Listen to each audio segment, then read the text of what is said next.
The forest moon of Verdania 7 glowed like a fever dream. Bioluminescent vines draped between massive trees, casting everything in shifting shades of turquoise and violet.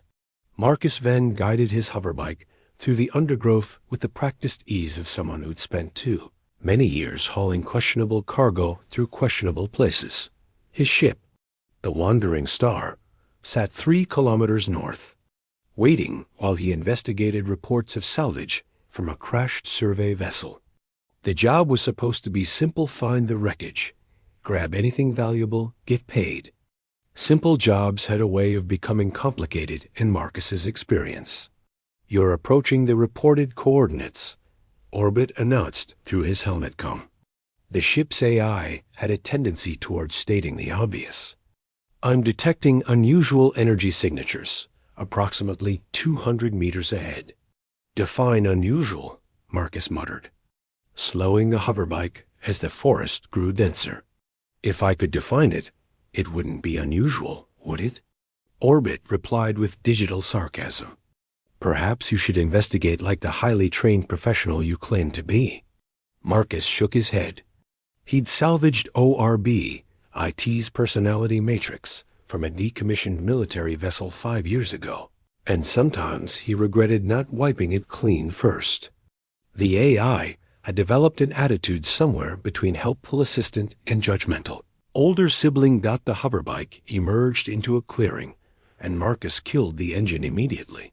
His instincts, honed by a decade of borderline legal freight hauling, screamed danger. The clearing wasn't natural. Trees had been torn down recently, their trunks scattered like broken bones. And he saw her. She stood in the center of the devastation, and Marcus forgot to breathe. Her skin had a crystalline quality, reflecting the forest's glow in prismatic patterns. She was humanoid in shape, but her features held an ethereal beauty that seemed almost painful to look at directly. Long hair the color of starlight fell past her shoulders, and intricate patterns of light pulsed beneath. Her skin like living tattoos. She wore fitted clothing that looked both practical and elegant. Now torn and stained with something that glimmered like liquid silver, her blood, Marcus realized. Her eyes, large and luminous like captured nebulae, were wide with terror. Behind her, the forest exploded with movement. 3 creatures burst into the clearing, each the size of a ground transport. They resembled the razorbacks native to this moon, but grotesquely enlarged. Crimson fur bristled along their massive shoulders, and their tusks glowed with the same eerie bioluminescence as the forest. But their eyes held an intelligence that natural predators shouldn't possess. "Orbit, are you seeing this?" Marcus breathed. "Yes, and I'm also calculating the numerous ways this situation could result in your untimely death. Currently at 47 scenarios and counting." Helpful as always. Marcus gunned the hoverbike's engine. He didn't think about the risks. Didn't consider that saving a stranger might bring more trouble than any salvage job was worth. He just moved, the hoverbike screaming across the clearing as the creatures charged. The woman's head snapped toward him, those impossible eyes widening further. Marcus extended his arm. "Grab on." For a heartbeat, she hesitated.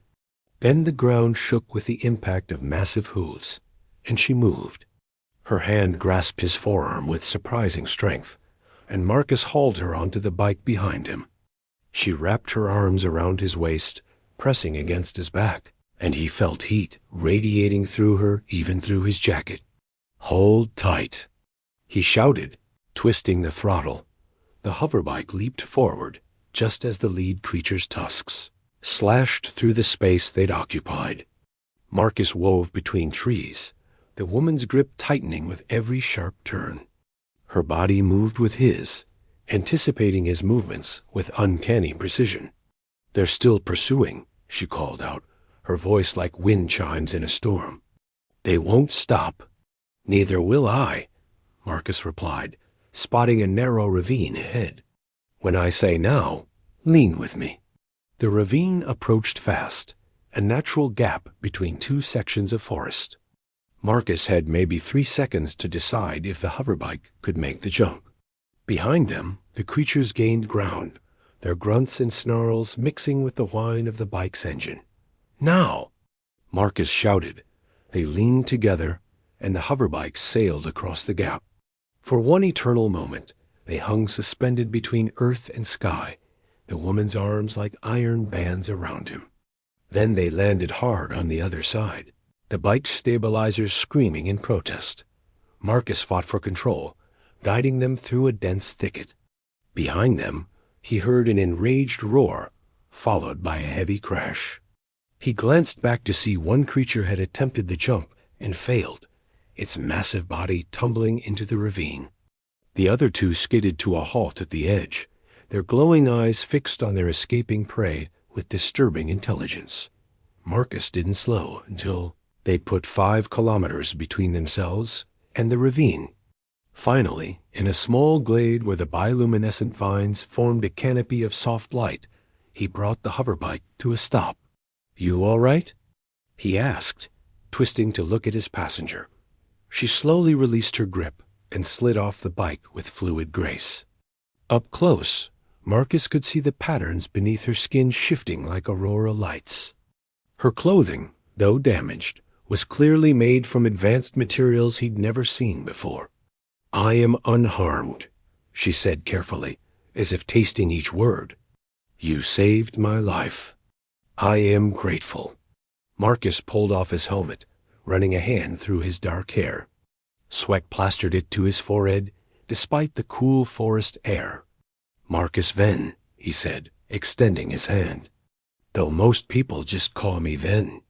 She studied his hand for a moment before taking it. Her touch was warm, almost electric. "I am Seraphine Kale, of Aurora Prime."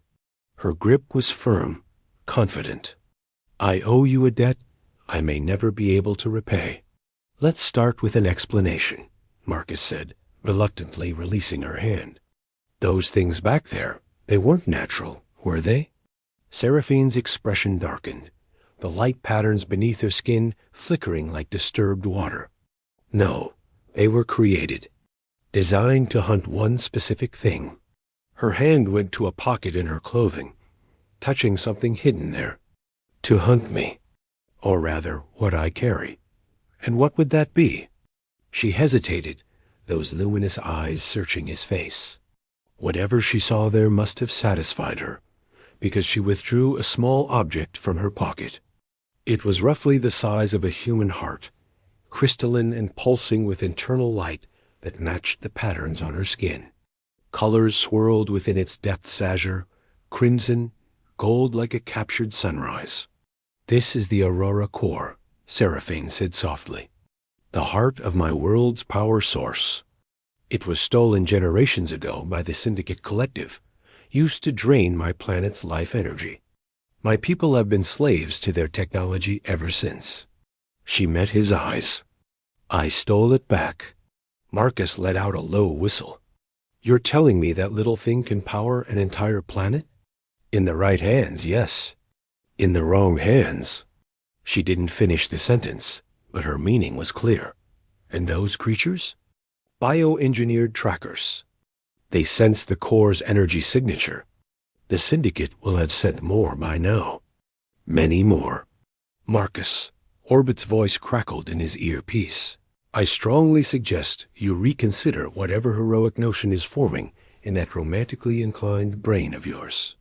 This woman brings significant danger." Marcus ignored his AI, studying Seraphine.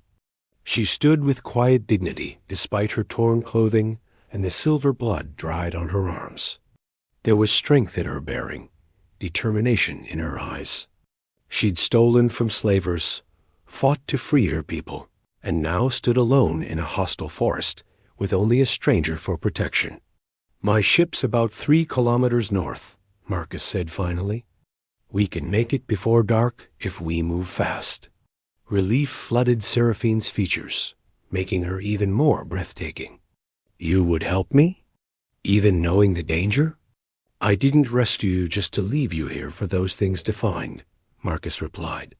"Besides, I've got a reputation for taking the jobs nobody else wants. This is more than a job, Seraphine said quietly. She stepped closer, and Marcus caught that scent again like ozone and exotic flowers he couldn't name. Among my people, one who saves another's life becomes bonded to them.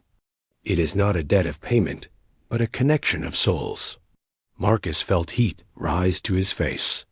I, you, huh? That's not really how humans do things. No? Her head tilted, curiosity replacing some of the fear in her eyes.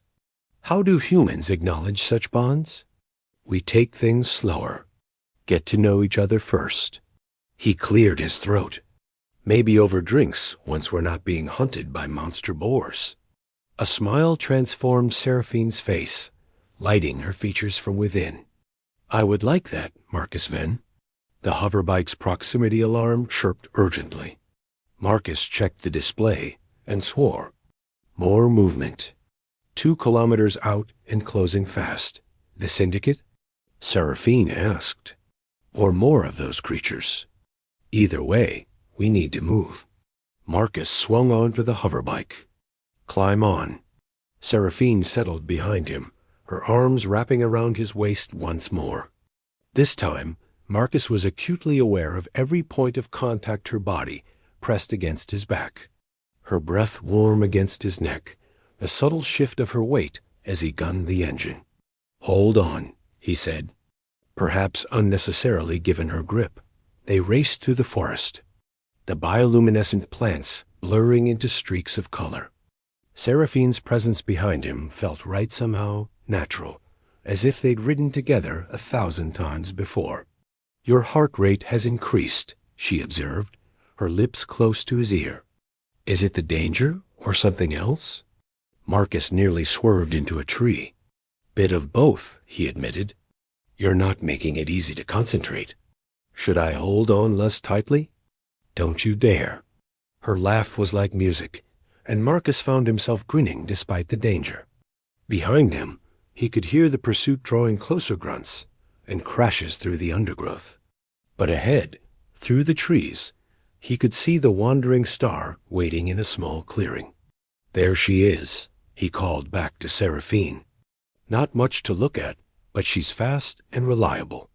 Like her captain, Seraphine murmured, and Marcus felt those words warm him more than they should. They'd made it to the ship. But as Marcus guided the hoverbike toward the loading ramp, he couldn't shake the feeling that the real danger was just beginning. And not just from whatever was chasing them, but from the way his heart raced when Seraphine held him. From the connection he felt forming between them, despite having just met. Some risks, he thought as they roared up the ramp, were worth taking. The loading ramp sealed behind them with a pneumatic hiss, cutting off the sounds of pursuit. Marcus didn't waste time. He was already sprinting toward the bridge, Seraphine following close behind. The wandering star wasn't large by freighter standards, but she was home. And right now, she represented their only chance of survival. Orbit. Prep for immediate launch, Marcus barked as they burst onto the bridge. And I mean immediate. Already done, the AI replied smoothly. I've also taken the liberty of scanning our passenger. Her physiology is fascinating crystalline calcium structures, binary cardiovascular system, and energy readings that are quite literally off the charts. Also, there are now 6 bioengineered creatures surrounding the ship, with what appears to be a syndicate patrol vessel entering orbit. 6? Seraphine moved to the viewport, her face paling to an almost translucent shimmer. They've committed significant resources. They truly want the core back. Marcus slid into the pilot's chair, his fingers dancing across the controls with practiced speed. The ship's systems hummed to life around them, displays flickering with data. Strap in, he told Seraphine, nodding toward the co-pilot seat. This is going to get rough. She secured herself, those luminous eyes watching him with an intensity that made his skin tingle. You've done this before. Escaped impossible situations. Define impossible. Marcus said with a grin that didn't quite reach his eyes. The engines thrummed beneath them as he brought them online. I prefer highly improbable. The Syndicate vessel is hailing us, Orbit announced. How wonderfully predictable. Shall I ignore them? Or would you prefer your usual diplomatic approach? Put them through, Marcus said. Let's see what they're offering before we run. A holographic projection flickered to life above the console. The figure that appeared was humanoid, but clearly not human slate gray skin. 3 eyes arranged in a triangle on a smooth face, and a mouth that seemed to have too many angles. They wore the dark uniform of Syndicate enforcers, marked with silver insignia that denoted high rank. Freighter vessel, the figure said, their voice flat and mechanical through the translator. You are harboring stolen property. Surrender the fugitive and the Aurora Core, and you will be compensated generously. 100,000 credits. More than enough to upgrade that aging vessel of yours. Marcus glanced at Seraphine, who sat rigidly in her seat, her hands clenched into fists. The patterns beneath her skin pulsed rapidly, like a racing heartbeat made visible. Tempting, Marcus said slowly, but I'm going to have to pass. The Syndicate enforcer's face remained expressionless. Then you have chosen death. We will take what we want from your wreckage. The transmission cut off. Well, Orbit said cheerfully, that went about as well as expected. I calculate our chances of survival at approximately 32%. Would you like me to compose a brief but touching farewell message to broadcast as we die? Save the eulogy, Marcus growled, firing the engines.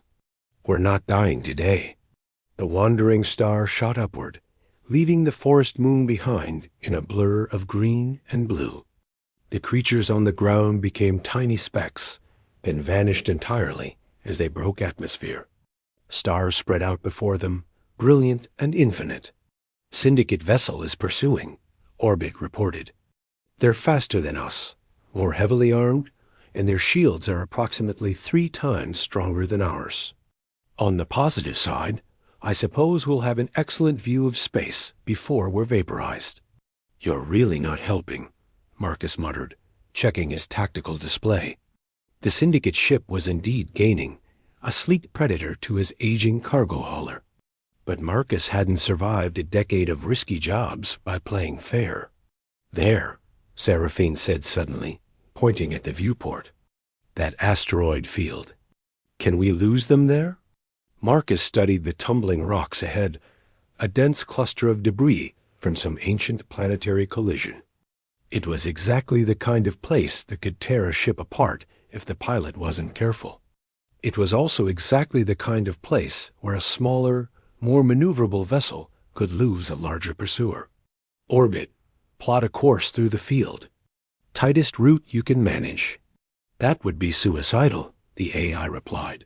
Perfect. Do it, Marcus, Seraphine said softly. You don't have to risk your life for me. You could still turn back, accept their offer. He looked at her then, really looked at her. Even in the harsh lighting of the bridge, she was stunning. But it wasn't just her beauty that made him want to help her. It was the determination in her eyes, the courage it must have taken to steal from an empire and try to free her people. Not a chance, he said firmly. I don't hand people over to slavers. Ever. Something shifted in her expression, a warmth that made those nebula-like eyes seem to glow brighter. You are unlike any human I have studied. Most of your kind are driven by profit, by self-preservation. Most aren't, Marcus corrected gently. You've just been dealing with the wrong humans. The first asteroids loomed large in the viewport. Marcus didn't hesitate. He plunged the wandering star into the field without slowing. Immediately, alarms started blaring as proximity sensors screamed warnings about the tumbling rocks surrounding them. Marcus's hands moved across the controls with fluid precision, guiding the ship through gaps that seemed impossible.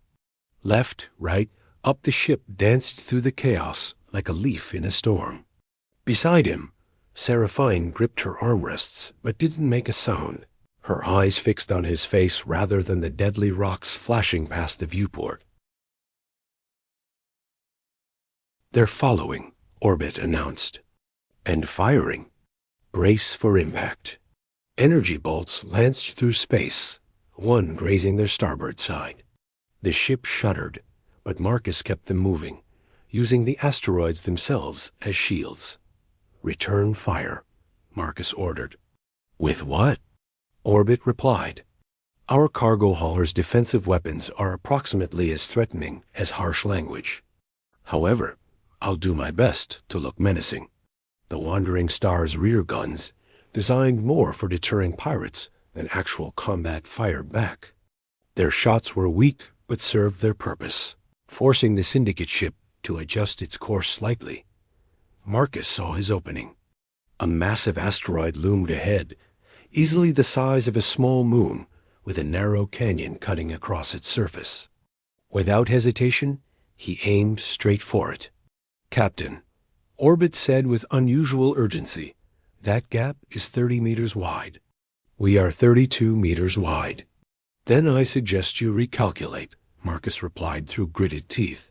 "Marcus." Seraphine's voice held both fear and exhilaration.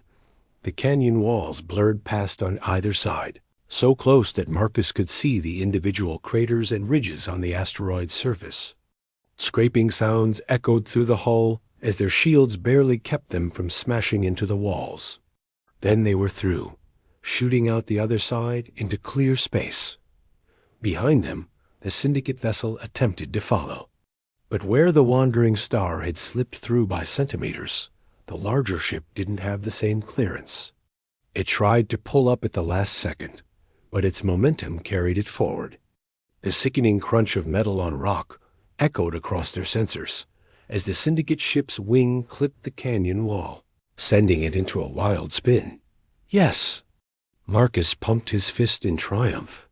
"Impressive flying, Captain," Orbit admitted grudgingly. "Though I should note that we sustained damage to our port stabilizer, and our fuel reserves are now at 40%. We'll need repairs and refueling within the next 12 hours. Marcus's elation faded slightly. "Nearest station?" "Haven's Rest, a neutral trading outpost approximately 6 hours away at our current speed. Though calling it neutral is generous. It's more accurately described as everyone's too busy breaking laws to enforce them." "Perfect," Marcus said. "Set course." As the adrenaline began to fade, he became aware of Seraphine watching him. When their eyes met, she didn't look away. Instead, that warm smile returned, transforming her alien features into something that made his heart stutter.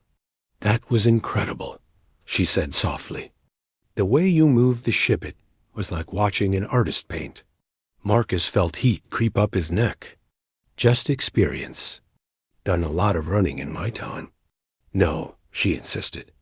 "It was more than that. You and your ship move as one. Like the bonded pairs of my world, two beings sharing one purpose." "Tell me more about that," Marcus said, grateful for the autopilot as he turned his chair to face her fully. "This bonding you mentioned."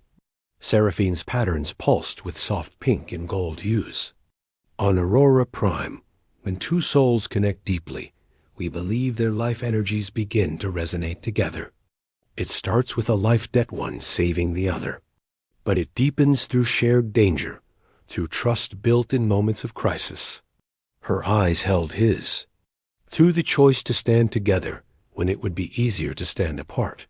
Sounds intense. "It is meant to be. The bond forms slowly, naturally, but once completed, it is unbreakable. The two become more together than they ever were separate." Marcus swallowed hard. "And you think we're forming this bond?" "I know we are," she said simply. "I can feel it. Your energy calls to mine. When you touch me, even briefly, I feel your life force mingling with my own. Can you not feel it too?" He wanted to deny it, to chalk it up to alien biology or wishful thinking. But he couldn't. because he did feel it, had felt it from the moment she'd wrapped her arms around him on the hoverbike. A connection he couldn't explain, an awareness of her that went beyond the physical. "I feel something," he admitted. "But Seraphine, we just met a few hours ago. Humans need more time."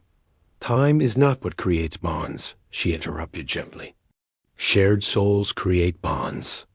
Time simply reveals what was always meant to be." She stood and moved closer, her hand reaching out to rest against his chest, just over his heart. Even through his shirt, her touch sent electricity racing through him. "Your heart beats faster when I'm near. Your breathing changes. Your energy reaches for mine like a flower reaching for light. These things cannot be forced or faked." Marcus's hand came up to cover hers, holding it against his chest. "This is crazy. You know that, right? We're running from an empire. I'm a freight hauler with more debts than sense. And you're... I am someone whose world you've already changed," she finished. "Someone who sees in you what you perhaps cannot see in yourself. Courage, honor, a heart that chooses right over easy." He pulled her closer, and she came willingly, settling into his lap as if she'd always belonged there. Up close, he could see the intricate details of the patterns beneath her skin. Watch them shift and pulse like living things. "This is a terrible idea," Marcus whispered. "The best ones usually are," Seraphine replied, her face inches from his. "Captain." ORBIT's voice cut through the moment like a knife. "I hate to interrupt what appears to be the beginning of an interspecies romantic entanglement. Actually, that's not true. I quite enjoy interrupting, but we have a problem." Marcus reluctantly pulled his eyes from Seraphine's. "What now?" "I'm detecting 3 more syndicate vessels entering this sector. They're spreading out in a search pattern. It appears they're quite serious about retrieving your passenger and her stolen artifact." Seraphine tensed in Marcus's arms, the warm glow of her patterns shifting to cool blues and grays. "They won't stop. Not until they have the core back or I'm dead." "Then we'll have to make sure neither of those things happen," Marcus said firmly. He helped her back to her seat, already plotting their next move. "ORBIT, can we reach Haven's Rest before they find us?" "Potentially. But once we're there, we'll be trapped. It's a station, not a mobile fortress. If they track us there, we'll have nowhere to run." Marcus drummed his fingers on the console, thinking. Haven's Rest had been his refuge more than once, a lawless place where questions weren't asked and credits talked louder than laws. But Orbit was right. If the Syndicate found them there, they'd be cornered. "Do we have any other options?" Seraphine asked. "One," Marcus said slowly. "An old friend owes me a favor. Big one. He runs a small operation out of Haven's Rest deals in black market tech, information, that sort of thing. If anyone can help us disappear or get you safe passage to your resistance, it's him." "You would call in a favor for me?"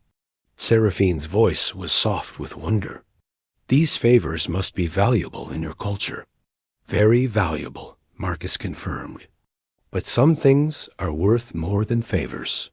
Those luminous eyes studied him for a long moment. Then Seraphine reached across the space between their seats and took his hand.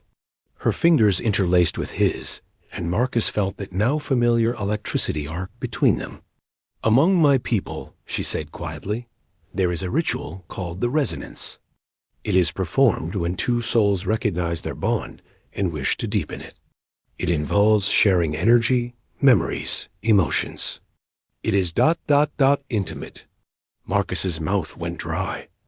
"How intimate are we talking?" A smile played at the corners of her mouth. "Not as intimate as you're imagining, though it can lead to that if both parties wish it. The resonance is about connection, letting someone see who you truly are, without barriers or pretense." "Sounds terrifying," Marcus admitted. "It should be. Trust is always terrifying. but it is also the foundation of any true bond. She squeezed his hand.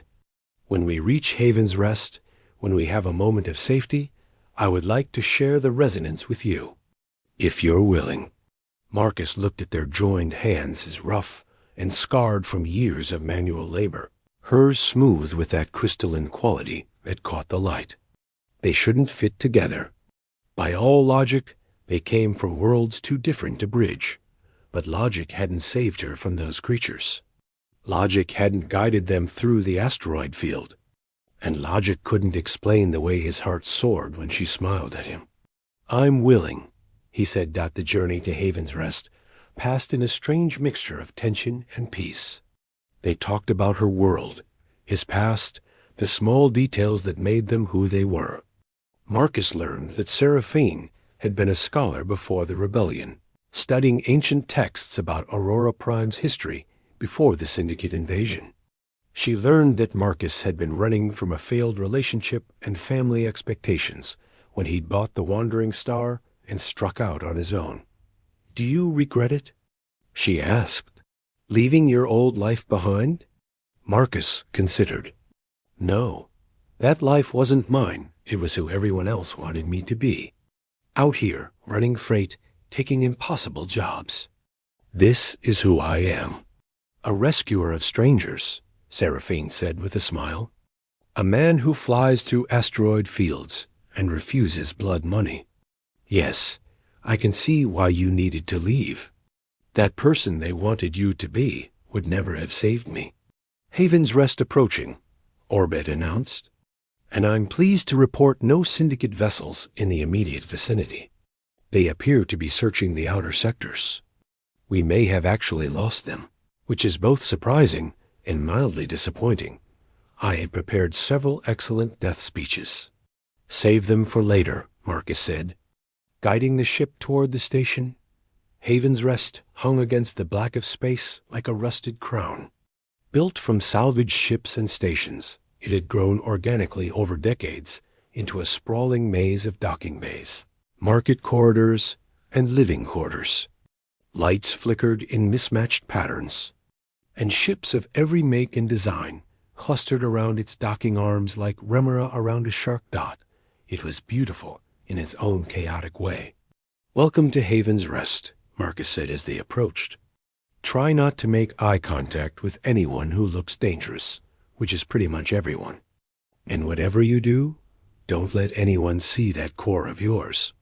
Seraphine nodded, tucking the artifact deeper into her pocket. I understand. Though I should warn you, my appearance tends to draw attention among most species. Marcus looked at her again, the crystalline skin, the flowing silver hair, the patterns of light beneath her surface. She was right. She'd stand out anywhere. Stay close to me, he said. And if anyone asks, you're my navigation specialist.